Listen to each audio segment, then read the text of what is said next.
안녕하세요. 저는 40대 초반 남자입니다. 저는 몇 년 전 하나뿐인 제 아내에게 정말 커다란 잘못을 할 뻔했어요. 어디에 가서 누구든 붙잡고 속 터놓고 얘기를 하고 싶은데 어디 가서 얘기를 할 만한 수준이 아니라서 이렇게 익명으로 사연을 보내게 되었습니다. 저도 누군가에게 제 일을 털어놓고 싶었거든요. 저는 어렸을 때부터 감정 기복이 없는 사람이었습니다. 어딜 가든 제가 항상 들었던 말은 왜 이렇게 무덤덤하냐? 이런 소리들이었어요. 아기였던 때에도 너무 순해서 울음도 잘 터뜨리지 않는 그런 아이였죠. 사실 화가 난다라는 표현 자체가 제게 조금 어렵게 느껴집니다. 그런데 전 얼마 전에 난생 처음 화가 나는 감정을 느끼게 되었어요. 지금부터 그 이야기를 한번 해보고자 이렇게 글을 쓰게 되었습니다. 우선 제 직업을 말씀드리자면 은행원을 하고 있습니다. 저는 어렸을 때부터 덧셈 하는 것을 남들보다 좋아했고 돼지 저금통에 동전을 넣으면서 행복을 느꼈거든요. 그리고 은행원도 사람을 상대하는 직업이다 보니 제 묻어나고 감정 기복이 없는 성격이 더 도움이 될 것 같아 이 직업을 선택했습니다. 제 예상이 들어맞았는지 은행원이란 직업은 저와 찰떡같이 잘 맞는 직업이었어요. 나름 한국에서 내로라 하는 은행에서 근무를 하고 있습니다. 이런 저를 부모님께서는 자랑스러워 하셨어요. 원래 저희 부모님께서는 제게 기대를 많이 거셨던 분들이셨거든요. 학창시절에도 제가 좋은 점수를 받아서 전교 10등의 성적을 들고 집으로 돌아오면 부모님은 잘했다는 칭찬보다 더 잘하라며 제게 채찍질을 하셨던 분들이세요. 물론 그런 부모님들의 육아 방침이 처음엔 서러웠지만 저도 나이를 먹고 하다 보니 그러려니 해서 크게 상처는 없어요. 제 부모님은 대학도, 대학 성적도, 그리고 취업까지 더 좋은 곳, 좋은 음식, 좋은 대우를 받기를 계속 희망하셨고 저는 부모님의 그런 욕심에 매번 부응해 왔습니다. 부모님께서는 제 직업을 자랑스럽게 여기시죠. 그런데 이제 취업까지 하고 나니까 제게 결혼은 언제쯤 할 것이냐며 결혼에 대한 기대를 새롭게 품으셨어요. 제가 밑으로 여동생이 둘 있는 집안의 장남이니 좀 더 그러셨던 것 같습니다. 근데 사실 전 결혼에 대한 생각이 별로 없거든요. 남들처럼 드라마틱한 프로포즈에 로맨틱한 사랑에 그런 것들에 욕심이 별로 없었죠. 로망도 마찬가지로 없었습니다. 그래서 제게 결혼이란 해도 그만, 하지 않아도 그만 이런 느낌이었어요. 그리고 지금 한국 사회에서는 혼자 벌어 혼자 살아가는 것도 벅찬데 제가 가장이 되어야 하고 가족을 책임져야 하고 그러는 것들이 뭐랄까? 제게는 다소 무겁게 다가와서 결혼에 점점 회의적인 생각을 가지게 되더라고요. 그래서 결혼보다는 혼자서 월급 받아 모으고 투자하고 적금도 하고 그렇게 살면서 돈이 점점 불어나는 그런 재미만 보고 있었습니다. 처음에 제게 결혼이란 것은 그런 존재였죠. 하지만 세월이 흘러가면서 제가 어쩌다 검사를 받게 된 적이 있었어요. 동네 비뇨기과에서 말이죠. 그런데 저는 병원에서 정말 충격적인 결과를 듣게 되었습니다. 제가 무정자증이란 사실이요. 그때가 20대 후반이었는데 뭐랄까 청천벽력 같은 그런 기분이었습니다. 부모님께는 말도 꺼내지 못했어요. 그런데 생각해보세요. 요즘 세상에 남자가 불임이라는데 어떤 여자가 저와 결혼을 약속하겠습니까? 보통은 그들만의 가족 계획이 있는데 저는 가족을 만들어주지 못하니 평생 혼자서 살아가야 할 팔자구나 싶었고 그때부터 저는 비혼주의자가 되기로 했죠. 애초에 결혼에 대해 흥미가 없었던 것도 큰 몫을 한 것 같지만요. 제 여동생들은 이런 저와 달리 명랑한 아이들이라 연애도 잘하고 그리고 둘 다 20대에 생각보다 젊은 나이에 결혼을 했어요.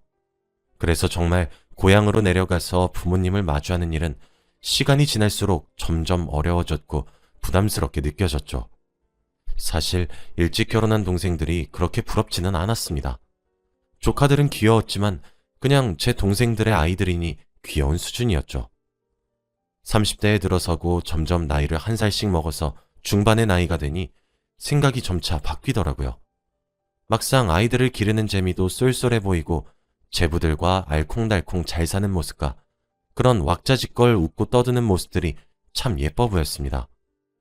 몇 년 전까지만 해도 몇 가지 안 되는 단어만 내뱉었던 조카들이 삼촌, 신발 신고 나가서 놀자 정도의 문장을 말하기도 하니 너무 귀엽게 느껴지기도 했죠.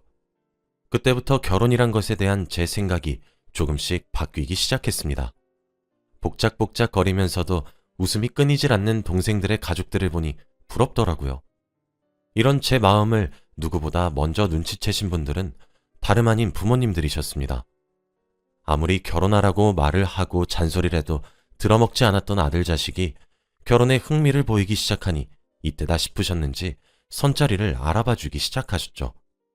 싫다며 내빼려다가도 혹시 모르겠다는 기대감으로 부모님이 알아봐 주시는 선자리에 모두 나갔습니다. 하지만 제 기대와는 달리 선자리에서는 제 마음에 드는 사람이 한 명도 없더군요. 이미 제 나이는 점점 먹어가는데 그때가 되니 진작 연애라도 많이 하고 살 것을 하면서 후회가 되기도 했죠. 이번 생엔 글렀구나 싶은 마음에 기대를 접으려던 시점에 나간 선자리에서 지금의 제 아내를 만났습니다. 선자리에서 만난 아내의 첫인상은 의외다 싶었어요. 누가 봐도 부모님의 성화에 등이 떠밀려 나온 티가 폴폴 났거든요. 아내를 처음 만났던 계절엔 초여름이었는데 아내는 슬리퍼를 직직 끌고 면으로 되어 있는 짧은 면바지를 입고 등장했습니다. 누가 봐도 시간을 어느 정도 때우고 내빼려는 심산이 너무 잘 느껴지는 옷차림과 표정이었죠. 그런데 오히려 제게는 신선하게 다가왔어요. 제가 선자리에 지쳐가고 질려했던 이유는 하나같이 인위적인 만남 같은 기분이 들었기 때문이었거든요. 제가 만났던 여자들은 손으로 입을 가리며 호호 웃었고 파스타도 돌돌 말아먹었고 하나같이 무릎까지 오는 치마에 하이힐을 신고 그런 천상 여자인 모습만 보니까 너무 가식처럼 느껴졌습니다. 저도 밑으로 여동생이 둘씩이나 있으니까 대충 여자들이 어떻게 살고 행동하는지 다 알고 있었거든요. 그런데 오히려 그런 편한 차림으로 나온 모습을 보니 호기심이 들더라고요. 아내는 건성으로 커피를 주문하고 저와 대화를 나누기 시작했습니다. 그런데 아내와 나누는 대화가 너무 재미있었어요. 아내와 제가 공통적으로 겹쳤던 부분은 바로 여행에 관심이 많다는 거였습니다. 요즘 시국에는 해외여행을 간다는 것이 지탄받을 만한 일이지만 불과 2년 정도 전까지만 해도 해외에 가는 것이 너무 쉬웠거든요. 아내와 저는 여행의 스타일도 잘 맞았고 취미나 관심사가 정말 많이 통했어요. 근데 그런 기분은 저만 느꼈던 부분이 아니었나 보더라고요. 심드렁하던 아내의 태도도 점차 제게 집중을 하는 듯 했고 우리의 대화는 그렇게 무려 2시간이나 이어졌습니다. 아내는 나중에 깔깔 웃으면서 제게 대화를 먼저 걸기도 했어요. 아내는 제게 밥을 같이 먹자고 제안하더라고요. 저는 물론 흔쾌히 허락했습니다. 그런데 아내는 다른 선자리와 다르게 파스타 이런 곳을 가지 않고 국밥집에 가자고 하더군요. 근처에 완전 맛집이 있는데 특별히 제게 소개시켜주는 곳이라고 하면서요. 그런 모습들도 특이했고 새로워서 정말 매력적으로 느껴졌던 것 같아요. 저도 흔쾌히 국밥집으로 향했어요. 이열치열이라고 웃는 아내의 모습이 제 눈에는 귀엽게 느껴지기까지 했습니다. 아내는 저와 식성도 똑같은 것 같았어요. 저와 아내는 누가 먼저랄 것도 없이 동시에 순대국밥을 주문했고 순대국밥이 나오고 난 뒤에도 국밥에 들깨가루를 뿌려 먹는 것까지 통하더라고요. 그런 사소한 것도 그날에는 우리가 왜 이렇게 잘 맞는 거냐고 깨르르 웃을 수 있는 소재들이었습니다. 아내는 분명 차를 끌고 선자리를 나왔거든요. 보통 술자리로도 이어질 수 있기 때문에 차를 집에 두고 오는 사람들이 많잖아요. 그에게 선자리에 정말 기대도 없었나 보다 싶었죠. 사실 밥까지만 먹고 헤어지고 다음을 기약해야 하나 싶었는데 그날 아내를 보내면 놓칠 것 같다는 생각이 들었어요. 저는 아내에게 술 한 잔도 하는 것이 어떻겠냐고 물었고 아내는 흔쾌히 수락했죠. 저희는 어디에 갈지 고민을 하다가 제가 자주 가는 포장마차에 가자고 제안했더니 너무 좋아하면서 자신도 그런 곳에서 술 마시는 것을 좋아한다고 하더라고요. 이때도 통하는 것이 많다라고 생각했습니다. 술이 약했던 아내는 소주 몇 잔에 알딸딸해 보였고 제 눈에 그런 모습은 가식 없고 솔직해 보여서 정말 귀엽고 매력적으로 다가왔어요. 그날 아내와의 첫 만남을 마무리하면서 저는 다급하게 아내에게 고백했습니다. 만나보는 것이 어떻겠냐고 하면서 말이에요. 저는 아내의 모든 면에 이끌렸거든요. 아내는 좋다며 활짝 웃고 우린 그렇게 그날 연인이 되었습니다. 아내와 함께하는 모든 시간들이 너무 즐거웠어요. 저는 제가 감정 기복이 없고 무던한 사람이라고 30년이 넘는 시간 동안 믿어왔는데 아내를 만나고 나니 제가 스스로 생각하기에도 이렇게 내가 감정에 예민했나 싶을 정도로 바뀌더라고요. 그렇게 아내와의 행복한 시간이 길어지면 길어질수록 저는 마음 한켠이 무겁게 내려앉았습니다. 아내에게 불임이란 사실을 밝히지 못했으니까요. 하지만 저희 둘은 적지 않은 나이였고 언제가 되었든 고백을 해야만 했죠. 저는 결국 아내와 연애를 시작한 지 반년 만에 모든 사실을 털어놓았습니다. 저희 사이에 그쯤 되니 슬슬 결혼에 대한 이야기가 나오고 있어 더 이상 숨길 수 없겠더군요. 저는 20대 때 불임 판정을 받았고 이 사실은 부모도 모르고 있다며 모든 사실을 아내에게 고백했습니다. 그때 제가 느꼈던 감정은 무력감이었죠. 아내는 솔직하게 말하더군요. 가족 계획이 있고 아이를 낳아서 기르는 재미도 알고 싶었다고 말이에요. 저는 그런 아내의 말이 이뤄질수록 잘 익은 벼마냥 고개만 밑으로 숙여지기 시작하더군요. 아, 나는 이 사람과 이렇게 끝이구나. 두 번 다시 연애를 못할 수도 있겠다. 라고 생각하며 아내를 포기하려는 순간 아내는 제게 그러더군요. 그래도 성철 씨면 아이 없이 우리 둘만 사는 것도 괜찮을 것 같아. 라고 말이에요. 그 말을 해주는 아내는 제게 날개만 달리지 않았을 뿐이지 천사와 다름이 없었습니다. 저는 30대 후반에 그렇게 일사천리로 결혼을 했어요. 처가댁에도 제가 불임이란 사실을 밝혀야 된다고 생각했지만 아내는 괜찮으니 숨기고 딩크족이라고 얘기를 하자고 하더라고요. 제가 잘못해서 생긴 병도 아닌데 그런 것들이 트집으로 잡혀서 문제 삼고 싶지 않다고 하면서요. 제 아내는 마음도 참 넓었습니다. 저희 부모님은 제 결혼 소식에 환영하셨어요. 그렇게 우리는 신혼생활을 하게 되었는데 정말 행복했습니다. 아내는 솔직한 성격이 매력이었고 털털하기도 하다가 귀엽게 내숭도 부리고 이 맛에 결혼을 하는구나 싶었거든요. 함께 요리도 하고 늦게까지 영화도 보고 근처에 산책도 다니면서 우린 행복하게 지냈습니다. 그런데 하루는 퇴근 후 집에 왔는데 아내가 제게 할 말이 있다고 하더라고요. 그래서 무엇이냐고 물어보니 저를 이끌고 식탁으로 데려갔어요. 저는 앉아서 아내가 차려준 밥을 먹으면서 얼른 얘기해달라 졸랐습니다. 아내는 제가 손바닥만한 직각사각형 모양의 상자를 건네더군요. 그 안에는 두 줄이 선명히 나와 있는 임신 테스트기가 있었습니다. 그걸 보는 순간 정말 머리가 새하얘졌어요. 저는 불임인데 임신이라 머리가 복잡해지더군요. 아내는 그런 제 모습을 보며 안절부절하며 얘기했습니다. 사실 아내는 한 달에 한 번 오는 마법의 날의 주기가 매우 정확한 편입니다. 항상 30일에 한 번씩 하거든요. 아내가 일을 하던 도중에 원래는 쳐다도 보지 않았던 반찬을 먹기도 하고 감기 몸살 기운도 돌고 이러니까 함께 일하는 동료가 아내에게 임신을 한 것은 아니냐고 물어봤다고 해요. 그런데 아내도 곰곰이 생각해보니 2달 정도 마법의 날을 건너뛰었다고 하더라고요. 그래서 혹시나 하는 생각에 임신 테스트기를 사서 검사를 했는데 2줄이 나왔다고 합니다. 저 솔직히 표정 관리가 하나도 되지 않았어요. 아내를 믿지 않는 것은 아니지만 아내가 내민 임신 테스트기를 믿을 수도 없는 노릇이었죠. 남들에게는 서로에게 사랑한다는 말과 주위에서 축하의 말이 나올 법도 한데 저와 아내 사이에는 긴 정막만이 흘렀고 초상집 분위기였어요. 솔직히 배신감이 들지 않았다면 거짓말일 것입니다. 하지만 아무리 생각해도 제 아내가 거짓말을 할 이유도 의심이 가는 정황도 없더라고요.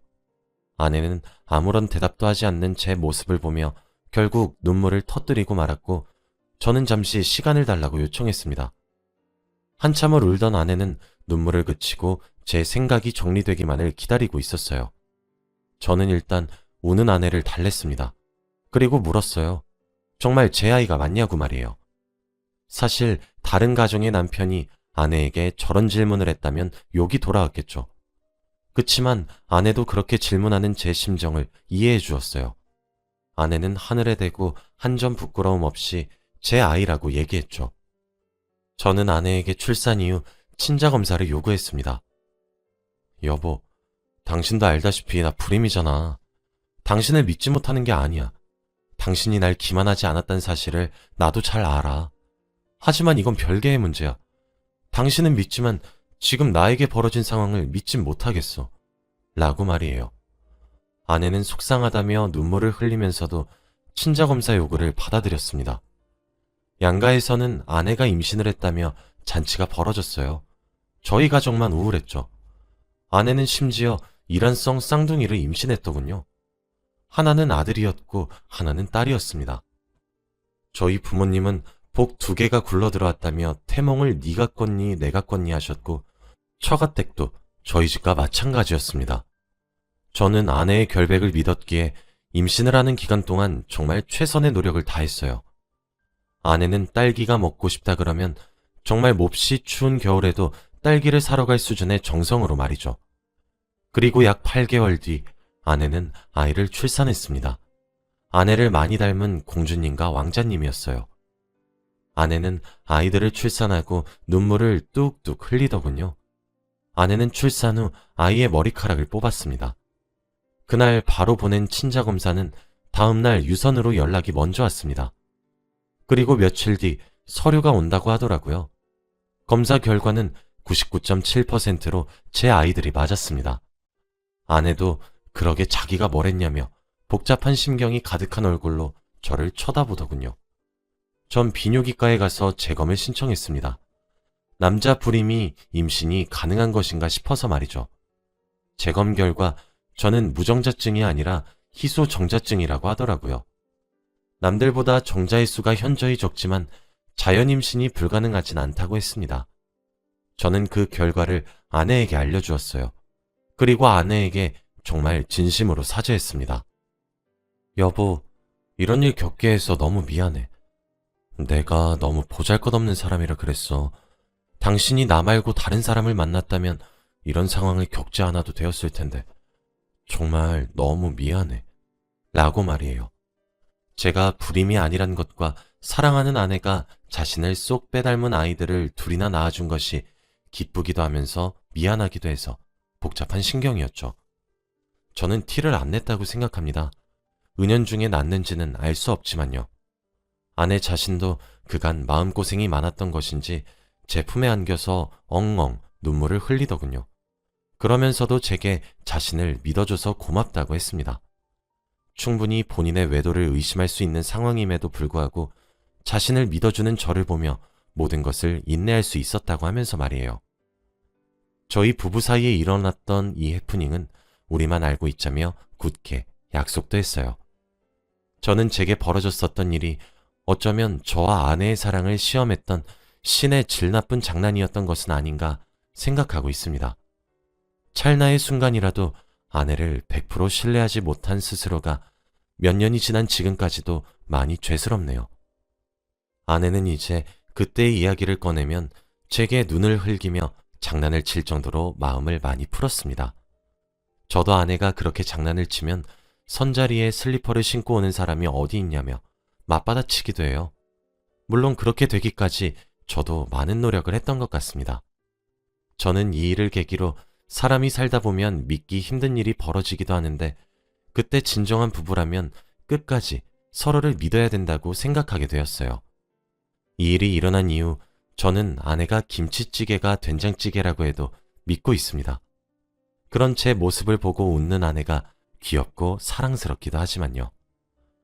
제 이야기를 들으신 여러분들도 자신의 배우자를 저처럼 믿으셨으면 좋겠습니다.